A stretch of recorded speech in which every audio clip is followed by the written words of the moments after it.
Good day, children. Today we move on to the third lesson from the textbook, Footprints Without Feet. The lesson is titled The Midnight Visitor by Robert Arthur. Robert J. Arthur Jr. was a writer of speculative fiction known for his work with The Mysterious Traveler radio series and for writing The Three Investigators, a series of young adult novels. Arthur was honored twice by the Mystery Writers of America with an Edgar Award for Best Radio Drama. He also wrote scripts for television such as The Twilight Zone and Alfred Hitchcock's TV show Alfred Hitchcock Presents. The story, The Midnight Visitor, is about a witty secret agent named Ausable who is expecting to get a very important report. Another secret agent, Max, threatens him with a pistol, demanding the report. Does Ausable outwit Max? Let's read and find out. Ausable did not fit any description of a secret agent Fowler had ever read. Following him down the musty corridor of the gloomy French hotel where Ausable had a room, Fowler felt let down. It was a small room on the 6th and top floor and scarcely a setting for a romantic adventure. Ausable was, for one thing, fat. Very fat. And then there was his accent. Though he spoke French and German passably, he had never altogether lost the American accent he had brought to Paris from Boston 20 years ago. "You are disappointed," Ausable said wheezily over his shoulder. "You were told that I was a secret agent, a spy, dealing in espionage and danger." "You are disappointed," Ausable said wheezily over his shoulder. "You were told that I was a secret agent, a spy, dealing in espionage and danger. You wished to meet me because you're a writer, young and romantic. You envisioned mysterious figures in the night, the crack of pistols, drugs in the wine. Instead, you have spent a dull evening in a French music hall with a sloppy fat man who, instead of having messages slipped into his hand by dark-eyed beauties, gets only a prosaic telephone call making an appointment in his room. You have been bored." The fat man chuckled to himself as he unlocked the door of his room and stood aside to let his frustrated guest enter. So here, musty means stale or damp smell. Okay, so musty corridor means damp smelling or stale smelling, a long passage which will lead you to a room in a building. Then scarcely means only just or almost nothing. Accent, as you know, is the distinctive way of pronouncing a language. It can be associated with a particular country, area, or social class. Passably means something which you can say tolerable. Espionage is spying. Espionage means spying. Sloppy means very carelessly dressed. And prosaic means ordinary. So here, Fowler does not find Ausable to look like a secret agent at all. He was following Ausable to his room through a very smelly and a little bit scary corridor. Ausable's room was on the top floor, which was the 6th floor of the hotel. Now, Ausable is described as a very fat man and he had an American accent, even though he had been living in Paris for the last 20 years and he could speak a bit of French and German. Even then, Ausable tells Fowler that, he was told he was going to meet a secret agent, a spy agent who had been dealing with danger, crime scenes and drugs. But Fowler was extremely disappointed because he had to spend a dull evening in France, in a music hall with an old, poorly dressed, extremely fat man who used the traditional methods. The traditional methods is the, telephonic call that he receives in his room. the meeting to be attended in his room. That's the traditional method for making information travel, rather than just some beautiful ladies delivering the information to him. And he says that, Ausable tells Fowler that, you are bored with me because this is not what you expected. Probably the kind of spy that Fowler must have expected could be like the ones that you see in Hollywood movies. Now, the spies that you might be familiar with is Tom Cruise, character of Tom Cruise in Mission Impossible. Okay, any of those movies where you have the hero as the spy, you can refer to those. That. So, if you see the spies that the Hollywood portrays are, young, fit, handsome, and is always surrounded by beautiful young women who's there to work as his aide to help him get the information. But here what you see is the exact opposite, because Ausable is a very fat person, very carelessly dressed, and he absolutely dealt with things as if, it does not, you can't really understand he's a spy. He just looked like any normal person who would do any job. So Ausable enters his room, and he stood aside so that his frustrated guest could enter. "You are disillusioned," Ausable told him, "but take cheer, my young friend.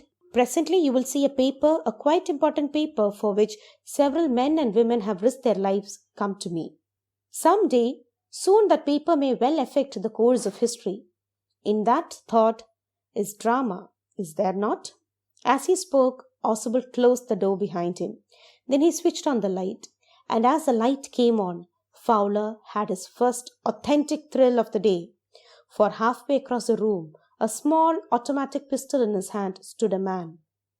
Ausable blinked a few times. "Max," he wheezed, "you gave me quite a start. I thought you were in Berlin.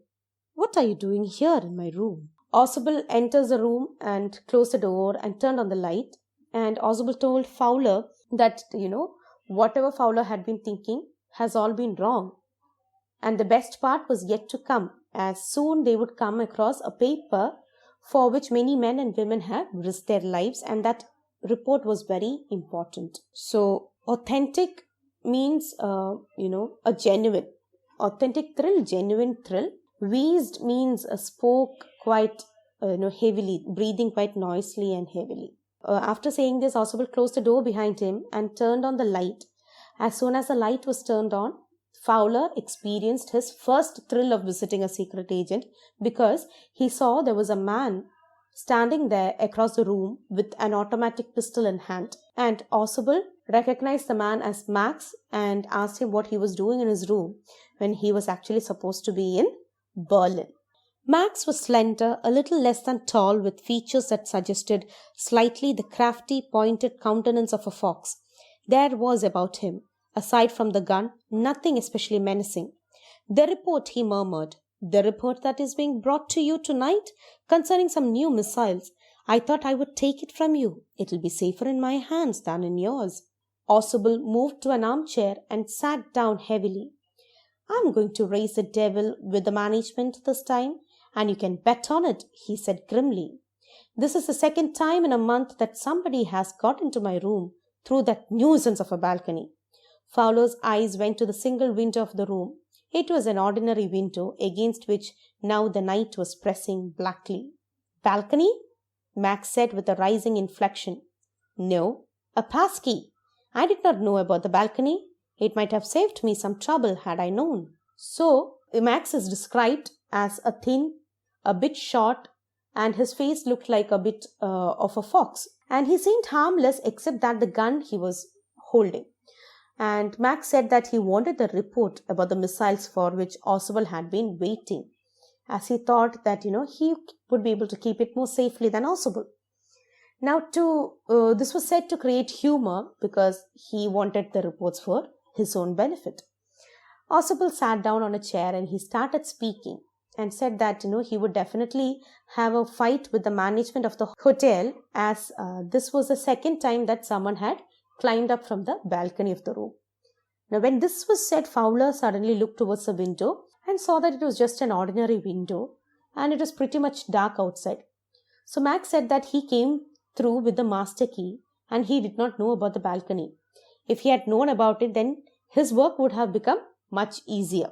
It's not my balcony, Ausable said with extreme irritation. It belongs to the next apartment. He glanced explanatorily at Fowler. You see, he said, this room used to be part of a large unit, and the next room, through that door there, used to be the living room. It had the balcony, which extends under my window now. You can get onto it from the empty room 2 doors down, and somebody did last month. The management promised to block it off, but they haven't. Max glanced at Fowler, who was standing stiffly not far from Ausable, and waved the gun with a commanding gesture. Please sit down, he said. We have a wait of half an hour, I think. 31 minutes, Ausable said moodily. The appointment was for 12:30. I wish I knew how you learned about the report, Max. The little spy smiled evilly. And we wish we knew how your people got the report. But no harm has been done. I will get it back tonight. What is that? Who is at the door? Fowler jumped at the sudden knocking at the door. Oswald just smiled. That will be the police, he said.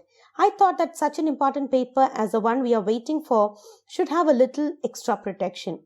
I told them to check on me to make sure everything was all right. So, here, glanced means to take a brief or a hurried look. And explanatory is, serve to explain. Stiffly means in a very unfriendly or not relaxed manner. Waved is to move to and fro in a swaying motion. Commanding, position of authority. Gesture is the movement of a body part, especially your hand or your head, to express an idea or meaning. Evilly, bad or morally raw. So, Ausable continued that it was not his balcony through which people had tried coming in, but was of the next apartment. He then started explaining things to Fowler that his room used to be a part of a large unit and the room next to his room used to be a living room. Then he said that it had the balcony that came till the window of his room. Then he said that to climb to his room, one needed to go to the empty room, which was 2 rooms away from his room, and climb up the balcony. Then he said that someone did climb up the balcony the previous month. He also told Fowler that the management had promised him that they would surely get it blocked, but they clearly haven't done it. So Max looked at Fowler, who was standing near Ausable. Max asked Fowler to sit down as, there was still half an hour for the report to reach Ausable. Ausable joked that it was not 30 minutes, but 31 minutes that were left for the report to reach them. The report was supposed to come in around 12:30 at night. And Ausable said that he wished he had known how Max had come to know about the report coming in. And Max smiled wickedly, and he says that he also wishes to know how Ausable and his team got hold of the report. And he added that nothing had happened to the report because he would take it from Ausable straight to his team. And then suddenly there was a knock heard on the door, and Max starts panicking. Fowler is also scared, by the sudden knock on the door. And Ausable replied to Max's question about who was on the door that it could be the police because he had asked them to check on him after some time, as he thought that the report was about to come and it was very important and definitely it required an extra attention. So he had asked the police to check on him after some time so that he can ensure that everything was all right. Max bit his lip nervously. The knocking was repeated. What will you do now, Max? Ausable asked. If I do not answer the door, they will enter anyway. The door is unlocked and they will not hesitate to shoot. Max's face was black with anger as he backed swiftly towards the window. He swung a leg over the sill. Send them away, he warned. I will wait on the balcony. Send them away, or I'll shoot and take my chances. The knocking at the door became louder and a voice was raised. Mr. Ausable, Mr. Ausable, keeping his body twisted so that his gun still covered the fat man. And his guest, the man at the window, grasped the frame with his free hand to support himself. Then he swung his other leg up and over the windowsill. The doorknob turned. Swiftly, Max pushed with his left hand to free himself from the sill and dropped to the balcony. And then, as he dropped, he screamed once shrilly. The door opened and a waiter stood there with a tray, a bottle, and 2 glasses. Here is a drink you ordered for when you returned, he said, and set the tray on the table, deftly uncorked the bottle, and left the room. White-faced, Fowler stared after him. But, he stammered, the police? There was no police, Oswald sighed. Only Henry, whom I was expecting. But won't that man out on the balcony? Fowler began. No, said Oswald. He won't return. You see, my young friend, there is no balcony. So, here, hesitate is to be reluctant or to wait to act because of some fear or indecision. Swiftly is moving or capable of moving with great speed, rapid. Sill, window sill is that horizontal piece of wood which is beneath the window, or not wood, or maybe even a concrete which is beneath the window. And shrilly is a high pitch. Deftly means dexterous or clever. Uncorked is to draw the cork from. Stammered is to speak with involuntary breaks and pauses. Okay, so Max became nervous about the situation as the knocking continued, and Oswald asked him what would he do next. And Oswald added that the door was unlocked, so if he does not, or if he did not let the police open the door, then the police would anyway enter, and then they would definitely shoot if they saw Max with a gun. So Max was angered by the situation and he ran quickly. So he moved quickly towards the window and knocking on the door, which grew louder, and someone from outside called for Mr. Oswald twice. So Max was sitting on the windowsill and was facing inside so that his gun could still be pointed towards Mr. Oswald and Fowler. Max then held the windowsill and sat at the sill with both legs outside. And the doorknob turned and Max thought that the police would be coming in, so he jumped from the sill to fall on the balcony, and when he fell, a loud and shrill scream was heard.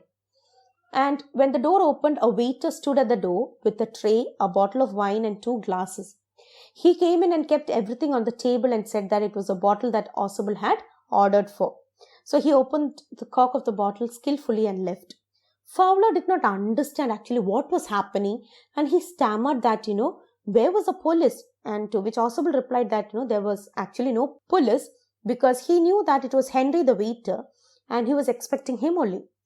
And again, Fowler asked Oswald about the man outside the window, to which Oswald replies that, that man is never going to return because there was no balcony and Max had actually fallen onto the ground from the top floor of the building.